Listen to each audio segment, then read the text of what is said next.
Yes. Did you get this idea from the Conservatives, No. and will you continue to lean on the opposition for ideas now that you have a majority? Let me no is the answer. The short answer to your first question. But to your second question, second part of your question, we're open to ideas from anyone.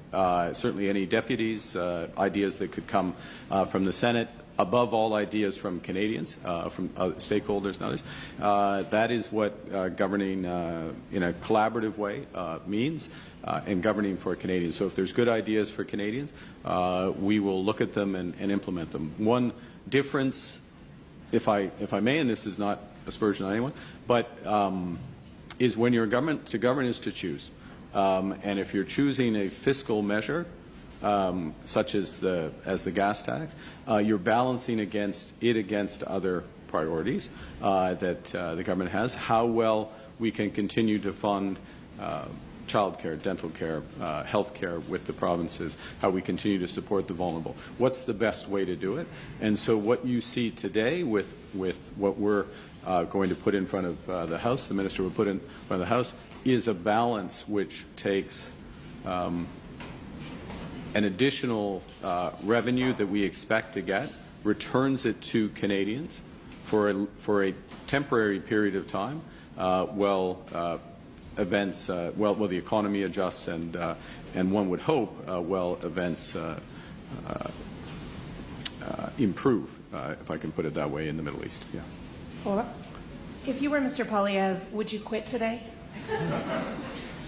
I don't. That's an unfair question. I don't. I can't look into the heart of Mr. Poilievre. I respect him as a parliamentarian, as I do the other leaders of the parties, and we'll continue. I'll continue to work with him and all parliamentarians, as will my colleagues, to advance the interests of Canadians. Next question. Question, Casey. Morning, Tonda McCharles, Toronto Star. Pierre Poilievre called you badly educated in economics, and did he did. Wow.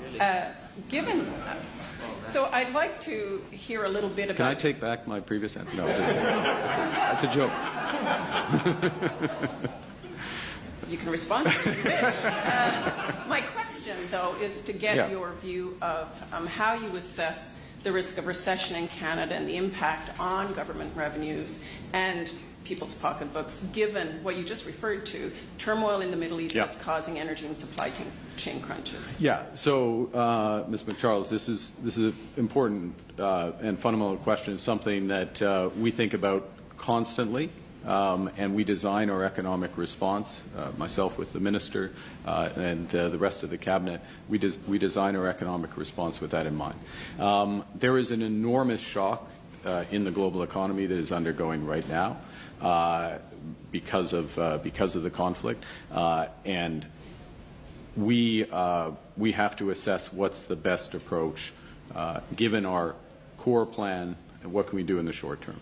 And so we're balancing support for Canadians with the measure today, with responsible fiscal management, and reinforcing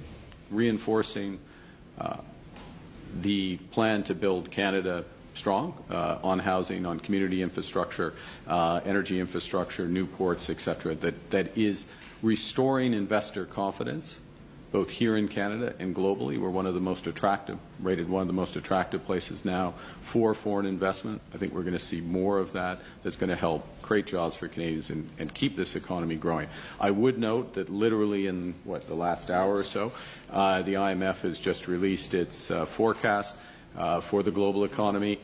Canada is rated by the IMF as the second fastest growing economy in the G7. You will have seen in the last 2 months of GDP data, a return to growth of the economy after a short period. So return to growth there, forecast to be the second strongest in the G7.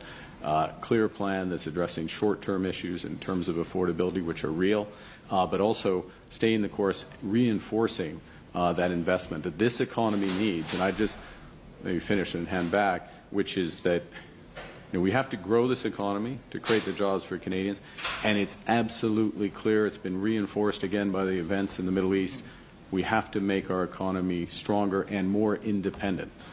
And if there's a unifying theme in our economic strategy, it's strength and independence. And so we'll continue to do that. And that becomes